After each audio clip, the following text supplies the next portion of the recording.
Last period, we seen the duals of the given statement. Now we see the negations of compound statement. Negations of compound statement, we make it so easy by using some results. We use the results to make the negations of compound statements. Now to make the negations of conjunctions, we use negations of P and Q is logically equivalent to negation P or negations Q. For disjunctions, use negations of P or Q is logically equivalent to negation P and negations Q. For one-way implications, negations of P implies Q is logically equivalent to P and negations Q. And last, for two-way implications, negations of P by conditional Q is logically equivalent to in bracket P and negations Q bracket close or Q and negations P. Means we have to write the negations of left side, but we have to write RHS. For example, if x equal to 4, then x square equal to 16. X square equal to 16. Write the negations.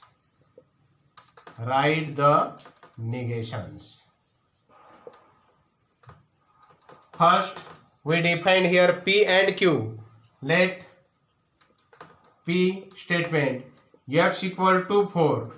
Q statement x square equal to 16. As here the sentence is if then, therefore it is a statement of conditional. Its negation use the results. Negations of P one-way implication Q is logically equivalent to P and negations Q. Therefore, the negations of above statement is P means x equal to 4, and x square is not equal to 16. X square is not equal to 16. Now next example is the number is neither odd nor perfect square. The number is neither odd nor perfect square. The example is complicated to understand because here we have to find first P and Q. Therefore we define the number is odd. The number is odd. Second, the number is perfect square. Now as the number is neither odd nor perfect square, it is a compound statement and its type is conjunction type. Therefore we use the result of conjunctions. Negations of P and Q is logically equivalent to negations P or negations Q. But here the conjunctions, but first word is neither. That means negations of that conjunctions negation statement. Therefore we use the negations of negations P and negations Q. Negations of negations P and negations Q is logically equivalent to negations of negations P or negations of negations Q. And we know that negations of any statement, its negation equal to its original. Therefore we get P or Q. Therefore the negations of given statement. Next example is all natural numbers are integer. We write the negations, only replace all by some and write the negations of the given statement. Therefore some natural numbers are not integer, means natural numbers are integer, write its negation not and replace all by some.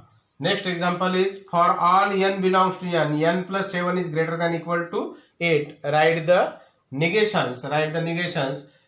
There exists n belongs to n such that n plus 7 is less than equal to 8. Here greater than equal to, here less than equal to. Here for all n belongs to n, here there exists n belongs to n. Means we replace for all by there exists and less than replace by greater than. Next, there exists x belongs to n such that n plus 4 is greater than 9. For all n belongs to n plus 4 is less than equal to 9. Less than equal to 9.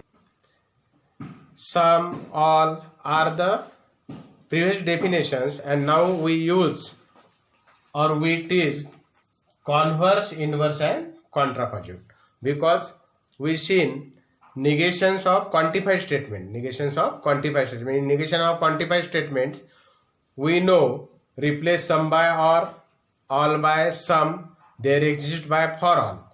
Now we converse, inverse and contrapositive. What is mean by converse, what is mean by contrapositive, and what is mean by inverse? Simple, they are simple definitions, but we can be define it. If P implies Q is a conditional, then Q implies P. P implies Q, then Q implies P is called converse of the given statement. P implies Q is the given conditional and Q implies P is called the converse of the given statement. Next, if P implies Q is a conditional, then negation Q implies negations P is called contrapositive. It's called contrapositive.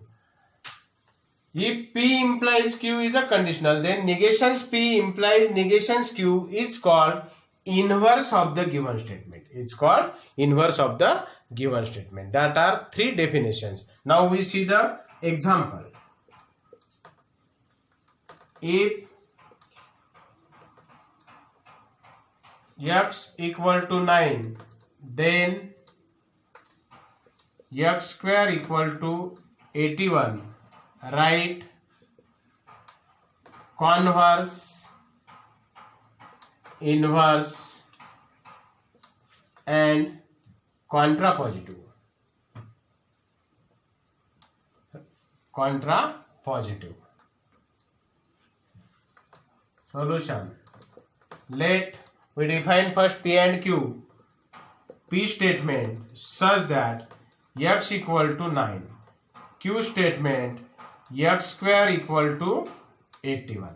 Now first we have to define Q implies P is called converse. Therefore first converse statement Q implies P. That is, if x square equal to 81, then x equal to 9. Second one is contrapositive. Contrapositive. What is the definition of contrapositive? Negation Q implies negations P. That is, if x square is not equal to 81, then x is not equal to 9. Third definition is inverse. Inverse. Definition of inverse is negations P implies negations Q. That is, if x is not equal to 9, then x square is not equal to 81. In this way, today we discuss the three definitions. In next period, we see the next exercise 1.3.